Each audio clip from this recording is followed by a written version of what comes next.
Most cultures had a lot of stories about the birch tree, real quick share. This is a Nanabozo story around there. You may have heard that. We can tell this story because there's snow on the ground right now. And this is basically the story of how Nanabozo was sent to get some fire. His grandmother sent him to get fire from Thunderbird. And so Nanabozo goes and gets invited into Thunderbird's home, warms himself up, but he grabs some coals, and runs. Thunderbird goes after him. And terrifying thing, right? So he's charging through the woods. Thunderbird is throwing thunderbolts at him. And Nanabozo, by the way, is the trickster god who's the stories through these forests are about. And so Nanabozo asks the birch tree, very important, birch tree, why does he go to the birch? Right? Help! So the birch says, come here, hide behind me, I'll protect you. So Thunderbird slams the birch with lightning bolts, and Nanabozo is protected, and Thunderbird gets tired of destroying the poor birch and flies away. And so since then, right?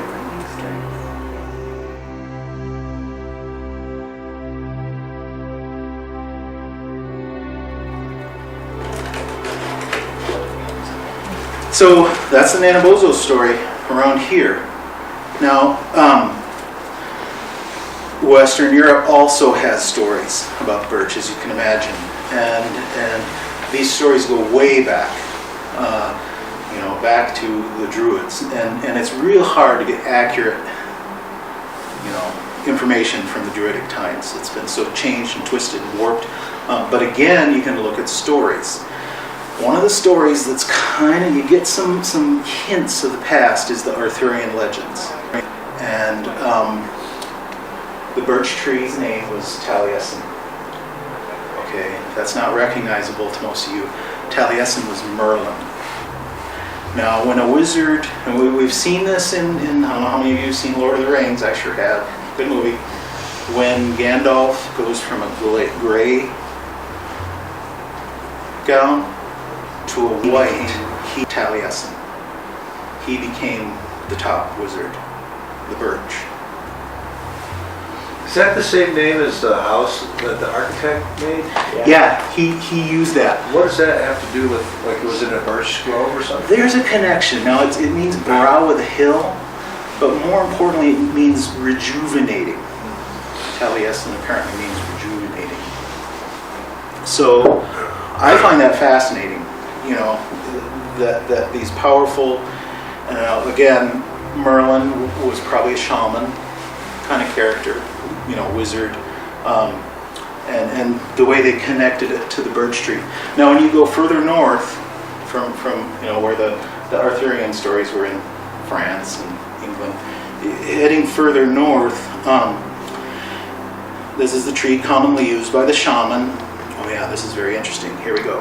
Okay, this is the tree commonly used by the shaman to climb the sky ladder to make contact with the gods of the air. Okay, so remember Frost's poem, do better than be a climber of birches. Most of you have heard of Yggdrasil. In Norway, southern parts of Sweden, Norway, Yggdrasil was considered an ash tree, a giant ash. That was the world tree. When you moved north and they didn't have ash trees, it was the birch. And that was the tree, that was the stairway to heaven that connected you to the heavens.